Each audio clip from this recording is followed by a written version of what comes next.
Assalamualaikum warahmatullahi wabarakatuh. Waalaikumsalam warahmatullahi wabarakatuh. Bagaimana? Ada yang tidak berangkat pagi ini? Ada? Enggak ada ya? Gimana kabarnya? Sehat semua?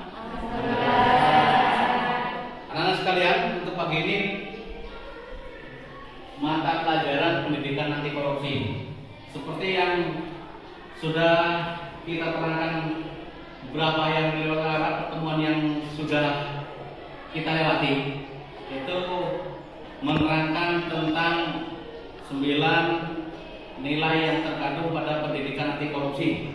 Tentunya sudah pada hafal semua ini ya, 9 itu. Apa itu? Jujur, disiplin, tanggung jawab, sederhana, cerdas, mandiri, adil. Nah, dari sekian jujur, disiplin, tanggung jawab, terus kerja keras sudah kita bahas pada pertemuan yang sudah lewat. Untuk yang berikutnya yang kita akan bahas ini adalah sederhana. Sedikit nanti boleh sambil Anda catat keterangan saya ini ya. Jujur sudah jelas, disiplin sudah jelas. Kemarin sudah diingatkan ya, tanggung jawab begitu juga. Jujur, disiplin, tanggung jawab, kerja keras, terus jujur, disiplin, tanggung jawab, sederhana. Sederhana dulu. Wah, ya. Sederhana, kerja keras, mandiri. Terus adil, peduli. Sederhana. Anak-anak sekalian, sederhana, pola hidup sederhana ini adalah pola hidup yang tidak berlebihan. Dan juga sederhana itu tidak serba kekurangan. Namanya sederhana. Jadi kalau bahasa kita katakan sederhana itu adalah pola hidup yang bersahaja. Ya, bersahaja, tidak berlebihan. Itu. Baik dari segi apa? Baik dari segi makanan, pakaian, terus ke segi-segi yang lain juga begitu. Jadi yang paling pokok perlu kita ketahui, sederhana adalah bersahaja, tidak berlebihan, tidak kekurangan. Kalau kita hidup yang berlebihan, nah dengan kehidupan yang berlebihan inilah akan mendorong apabila manusia itu menjadi seorang pejabat, menjadi seorang yang dikasih tanggung jawab, akan cenderung kepada perbuatan tindak pidana korupsi. Tambah lagi kalau serba kekurangan, nah ini akan mendorong kepada tindak pidana korupsi. Sederhana itu tidak hidup berlebihan, tidak hidup juga serba kekurangan. Sederhana itu mengukur kebutuhan, bukan mengukur kemauan. Kalau kemauan manusia, sudah punya motor 1, pengen punya motor 2. Sudah punya motor 2, pengen punya mobil. Itu tidak menjadi permasalahan. Sederhana apabila kebutuhannya memang begitu. Orang yang punya mobil itu bisa dikatakan hidup sederhana apabila kebutuhannya mobil. Contoh, seorang supir, mobil itu menjadi kebutuhan. Apabila seorang supir kok tidak punya mobil, tidak ada mobil, mau naik apa? Nah, jadi tidak ada untuk bekerja. Jadi tidak ada yang untuk bekerja. Contoh lagi, masih dianggap sederhana apabila orang itu naik pesawat terus setiap minggu kalau sesuai dengan pekerjaannya. Contoh, bekerja di Kalimantan, setiap bulan kalau pulang naik pesawat karena naik mobil terlalu lama.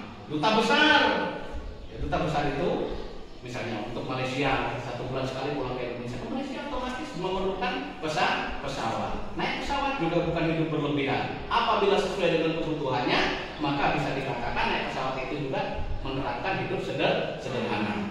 Jadi pola hidup sederhana itu bersahaja, tidak berlebihan. Yang diharapkan lagi tidak serba kekurangan.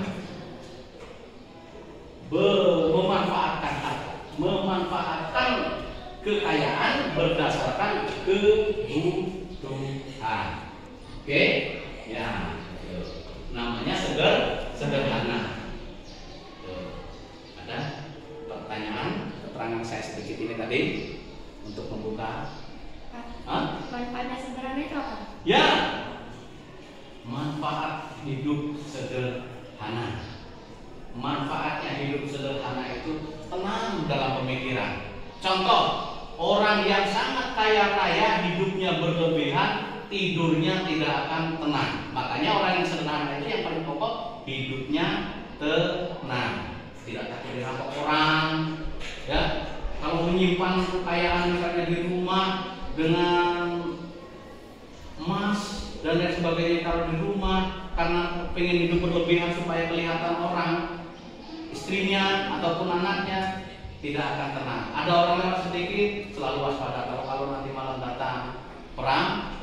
Sehingga paling pokok orang yang menerapkan hidup sederhana adalah kehidupan yang tenang, tidur pun pulas. Ya, itu salah satunya di antaranya itu. Ada lagi? Ya. Mengapa kita harus melakukan pola hidup sederhana? Mengapa kita harus menerapkan pola hidup sederhana? Ada yang bisa jawab nih? Menurutmu mengapa? Ada? Nanti jawabnya gimana? Ada? Mengapa kita harus menerapkan pola hidup sederhana? 1. Kita beragama Islam. Pola sederhana ini adalah pola kehidupan Nabi Muhammad Shallallahu Alaihi Wasallam. Karena Rasulullah itu adalah contoh yang paling bagus, itulah yang harus kita terapkan. Mengapa kita terapkan? Karena itu pola hidup Rasulullah. Yang kedua kali, mengapa kita harus menerapkan pola hidup sederhana? Seperti yang sudah saya katakan di awal tadi, dengan hidup sederhana, kok kita nantinya akan menjadi orang yang dikasih amanat, jabatan, dan lain sebagainya.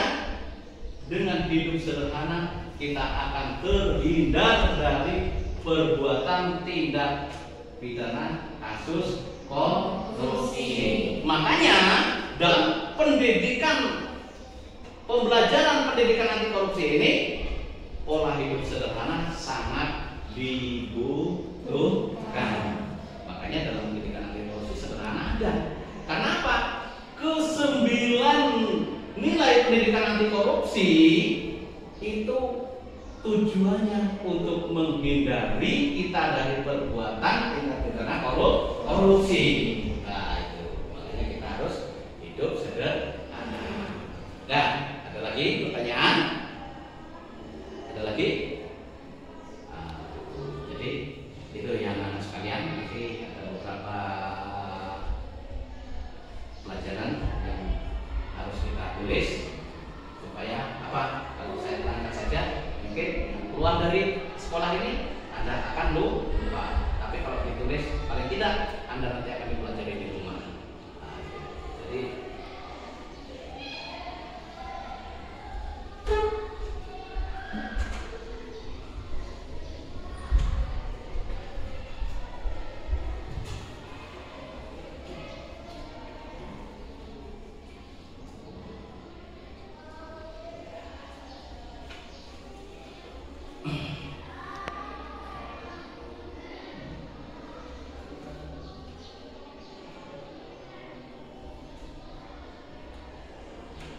bab 5 sederhana, pola hidup sederhana. Ya tadi ya. Jadi ada sedikit ya tadi yang saya terangkan, Anda tulis tadi ya. Nah, jadi itulah nanti keterangan pendidikan anti korupsi yang menerangkan tentang pola hidup sederhana.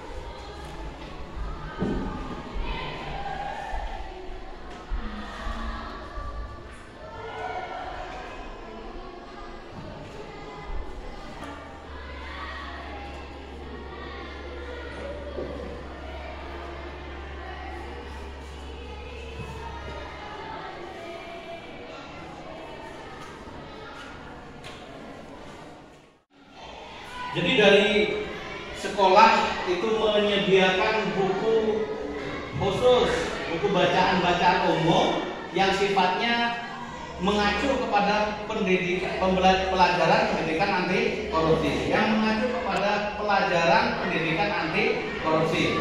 Yang Anda pegang ini ada beberapa judul buku, tidak satu judul buku saja. Yang pasti semua buku yang Anda pegang itu adalah buku pendidikan anti korupsi. Itu, buku pendidikan anti korupsi. Ini saya lihat ada celaka karena rakus. Celaka karena rakus karena semua pengen kepunyaan dia, semua dia ingin enakan, maka rakusnya inilah nanti yang akan menyebabkan orang berbuat untuk tindak pidana korupsi, itu berbuat korupsi. Yang kedua kali, jangan boros. Kaitannya dengan hidup sederhana. Orang yang apa-apa dibeli mentang-mentang punya, ini namanya boros. Tidak mengukur kebutuhan, tapi mengukur kemauan. Ada lagi hidup secukupnya saja. Ini juga pola hidup sederhana. Kalau dilihat mengapa dia korupsi, ada bukunya ini kan ya? Mengapa dia korupsi? Jawabannya sebenarnya sederhana. Bisa nggak tahu mengapa dia korupsi? Dia itu siapa? Ya orang-orang yang sudah berbuat korupsi itu. Mengapa dia berbuat korupsi? Ada, bisa jawab nggak kira-kira? Karena dia ingin membeli apa yang dia mau. Karena dia ingin membeli apa yang dia mau, boleh. Ada kan? Apa? Mengapa dia korupsi?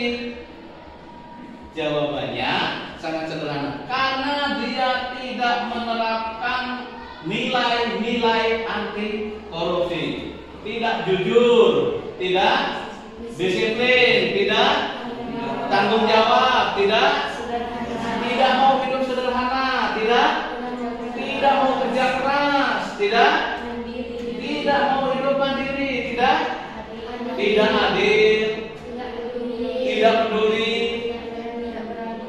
tidak berani.